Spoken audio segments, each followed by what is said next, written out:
শামশেরগঞ্জের ground জিরোতে Kolkata TV. সংশোধিত ওয়াকফ আইন পাশের পর আদতে কি ঘটেছিল সেখানে, এখন পরিস্থিতিটাই বা কি, খোঁজ নিল কলকাতা টিভি।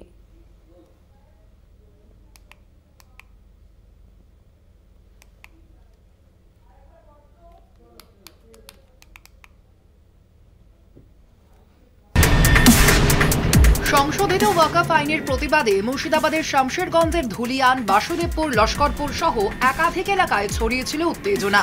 ভাঙচুর চলেছিল দেদার। রাতের অন্ধকারে আগুন লাগিয়ে দেওয়া হচ্ছিল ঘরে। প্রশাসনের উদ্যোগে পরিস্থিতি আপাতত শান্ত। এলাকাগুলিতে দীর্ঘদিন ধরে একত্রে বাস করছে হিন্দু মুসলিম সম্প্রদায়। কোনোদিন কোনো অশান্তির খবর মেলেনি। একটা আইনের প্রতিবাদ করতে গিয়ে কি এতদিনের বন্ধুত্বপূর্ণ সহাবস্থানের গোটা পরিবেশটাই পাল্টে গেল?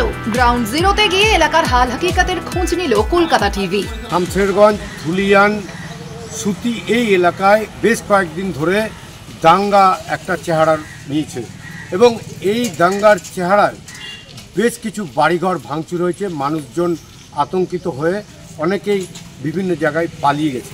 আমাদের যে পার্শ্ববর্তী গ্রাম জ্যোতিরামচাঁদ আছে, আলী নস্করপুর, আমার এইটা দৃঢ় বিশ্বাস যে হিন্দুর তরফ থেকে কোনো আক্রমণ আমাদের দিকে হবে না এবং আমাদের কোনো ছেলে মেয়ে বা কোনো যুবক ভাইরা বা আমার ছেলেরা বা আমার ছেলের মতো আমার যারা পাড়া প্রতিবেশী আছে তাদের থেকেও কোনো আক্রমণ হবে না, এটা আমার দৃঢ় বিশ্বাস।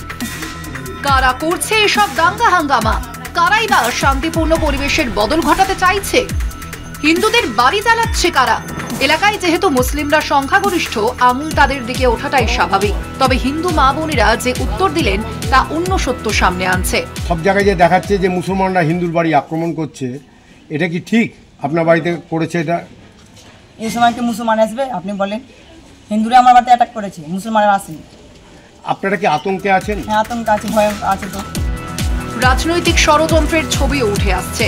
ওরা কি এলাকা দখল করতে চাইছিল? মানে ওরা আমাদের বাড়ি দখল করতে চাইছে। আর সবাইকে বিজেপি হতে হবে? হ্যাঁ, ওরা বলছে তো যে তৃণমূলের বাড়ি দখল করব। অশান্তির পরিবেশ সরিয়ে শান্তি চাইছে এলাকাবাসী। আমরা শান্তি চাইছি, যাতে এলাকায় মানে গন্ডগোল না হোক, বাইরের লোক যেন না ঢুকে তার ব্যবস্থা। হ্যাঁ, বাইরের লোক যেন না আসে। আমাদের লোকাল লোক তো এগুলো পারে না।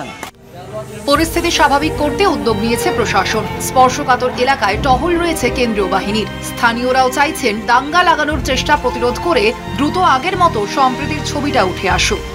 ক্যামেরায় গৌতম অধিকারীর সঙ্গে গৌতম চক্রবর্তীর রিপোর্ট, কলকাতা টিভি।